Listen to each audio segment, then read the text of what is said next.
आज जायचं होतं मला मुंबईला, ते पण जालन्यावरून. ह्या वेळेस बाईकने नाही तर ट्रेनने जाणार आहे. तर चला सुरू करूया. जय महाराष्ट्र मित्रांनो. सकाळी लवकर उठून लग्नाचे जेवढे पण भांडे यूज झालेले ते सर्व क्लीन करायला घेतले. क्लीन करायला होते आपले सर्व भाऊ आणि आपले मित्र परिवार म्हणजे जॉन, विवेक, आयुष, रुपेश, निखिल. सर्व भांडे क्लीन केले व त्यांना मस्तपैकी सुकून टाकलं. दुपारी जाणार होते आपले जेवढे पण पाहुणे आलेले ते सर्व जाणार होते तर आपल्या घरी. तर त्यांना रिक्षामध्ये बसवलं व त्यांना बाय केलं आणि त्यांचा आल्याबद्दल त्याचे खूप खूप आभार मानले मित्रांनो.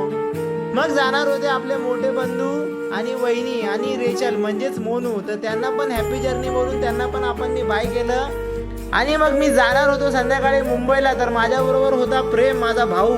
आणि मी तुषारला बोललो की तुषार मला रामनगर पर्यंत ड्रॉप कर भाई प्लीज, मला संध्याकाळी गाडी नाही भेटणार.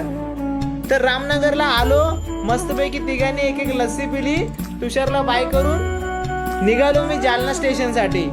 जालना स्टेशनला आलो व माझी ट्रेन म्हणजेच देवगिरी एक्सप्रेस आज अर्धा तास लेट होती. तर माझी हालत खूप खराब झालेली ट्रेनची वाट बघत बघत. जशी ट्रेन आली प्रेम बोलला दादा मी जसं मुंबई लोकलमध्ये आपले लोक चढतात ना पुढे बॅग घेऊन, तसंच मी आज देवगिरी एक्सप्रेसमध्ये चढणार आहे, तर तू माझ्या मागे मागेच राहा. मी बोललो ठीक आहे बाबा. ट्रेनमध्ये बसल्यावर 12 वाजता मला लागलेली भूक, तर मी खाल्ला एक वडापाव आणि प्रेमला पण दिला एक वडापाव. वडापाव खाल्ल्यानंतर प्रेमला आलेली झोप, तर मिनी आणि त्याने घेतलं झोपून. सकाळी डायरेक्ट 6 वाजता उठलो कल्याणमध्ये. ट्रेनमधून असं वाटत होतं की खिडकीमधूनच उडून जाऊ घरी. 7 वाजता उतरलो मी दादर स्टेशनवरती. ह्या वेळेस ना मी ट्रेनचं तिकीट काढलेलं.